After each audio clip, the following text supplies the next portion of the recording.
ஹாய்மா, நான் தான் உங்க சத்யாம்மா. எல்லாரும் நல்லா இருக்கீங்களா?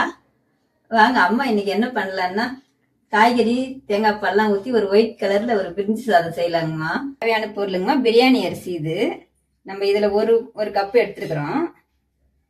தேங்காய் பால் கொஞ்சம் அரைச்சி வச்சிருக்கிறோம். இந்த கேரட்டு, பீன்ஸுங்கம்மா, வெங்காயம், பட்டாணி, பச்சை பட்டாணி, இது முந்திரி கொஞ்சம் எடுத்துருக்குறோம். நம்ம தாளிக்கிறதுக்கு பட்டை, லவங்கம், ஏலக்காய், பிரிஞ்சி இலை இதெல்லாங்கம்மா. புதினா கொஞ்சம், புதினாவும் 2 பச்சை மிளகாவும் எடுத்துருக்கோங்கம்மா. நம்ம எண்ணெய் நல்லா காஞ்சிச்சிங்கம்மா. இதில் இதை போட்டுக்கலாம். இதில் கொஞ்சம் சோம்பும் கொஞ்சம் சேர்த்துக்கலாங்கம்மா.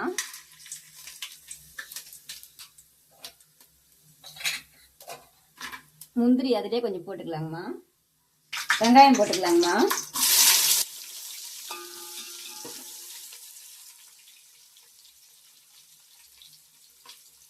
இதில் இப்போ நம்ம அம்மா 2 பச்சை மிளகாய் போட்டுக்கிறேங்கம்மா.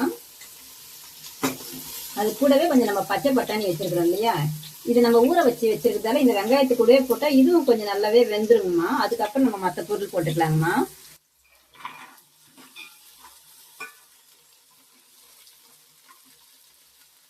இது கூடவே நம்ம கட் பண்ணி வச்சுக்கிற கேரட், பீன்ஸ் இதில் போட்டுக்கலாங்கம்மா.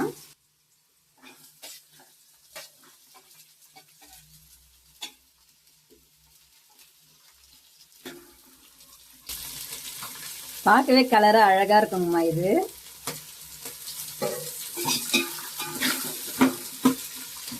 இதுல கொஞ்சமா இஞ்சி பூண்டு சேர்த்துக்கலாங்கம்மா. நம்ம இது கூடவே இப்போ புதினாவையும் சேர்த்துக்கலாங்கம்மா. இந்த கட் பண்ணி தான் வச்சிருக்கோம்மா. பொடியா கட் பண்ணிட்டோம்னா நல்லா குழந்தைங்க அதை தனியா எடுத்து வைக்காம எடுத்து அப்படியே சாப்பிடுவாங்கம்மா. காய்கறிலாம் நம்ம பொடியா தான் கட் பண்ணிருக்கிறோம். கட் பண்ணி பொடியா கட் பண்ணதால குழந்தைங்க தனியாக எடுத்து வைக்க மாட்டாங்க, எல்லாமே அவங்க சாப்பிடுவாங்கம்மா.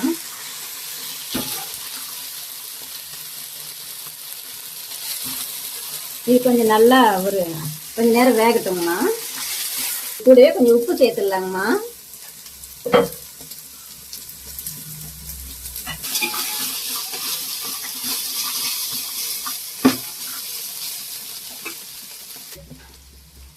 இதுல நம்ம 1 கிளாஸ் அரிசி எடுத்துருக்குறோங்கம்மா. அதுல நம்ம 1 கிளாஸ் கொஞ்சம் கம்மியா தான் எடுத்துருக்குறோம். அதனால நம்ம 2 கிளாஸ் தண்ணி ஊத்தலாங்கம்மா. ஒரு தேங்காய் பால் 1 கிளாஸ் ஊத்திடுறேன்.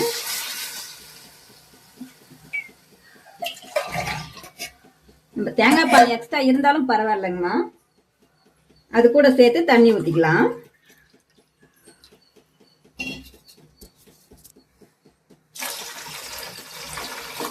நம்ம 2 கிளாஸ் தண்ணி வச்சிருக்கோங்கம்மா. நம்ம உப்பெல்லாம் இல்லை கரெக்டாக இருக்குதான்னு பார்த்துட்டு அதுக்கப்புறம் நம்ம இது கொதி வர வரைக்கும், கொதி வந்ததுக்கு அப்புறம் அரிசி போட்டுக்கலாங்கம்மா. தண்ணி நல்லா கொதிச்சிச்சிங்கம்மா. இப்போ நம்ம அரிசி இதில் போட்டுடலாம்.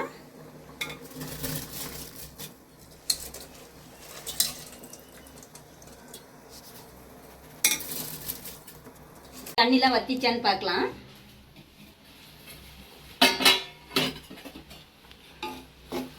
இங்கே பாருங்கம்மா, சுத்தமாக தண்ணி எதுவும் இல்லை.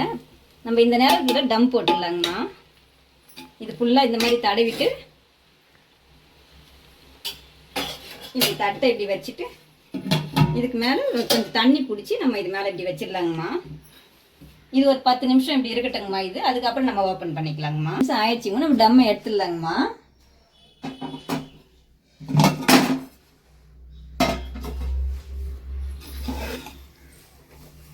நீங்கள் பாருங்கம்மா, நல்லா தண்ணிலாம் இல்லாமல் சுத்தமாக அழகாக இந்த மாதிரி வந்துருங்கம்மா. நம்ம அடிலாம் கூட எதுவும் பிடிக்காதுங்கம்மா. இதில் அவ்வளோதாங்கம்மா, இந்த சாப்பாடு ரெடி ஆயிடுச்சுங்கம்மா. இந்த வீடியோ உங்களுக்கு பிடிச்சிருந்தா லைக் பண்ணுங்கள், ஷேர் பண்ணுங்கள். மறக்காமல் அம்மாவுக்கு சப்ஸ்கிரைப் பண்ணிடுங்கம்மா.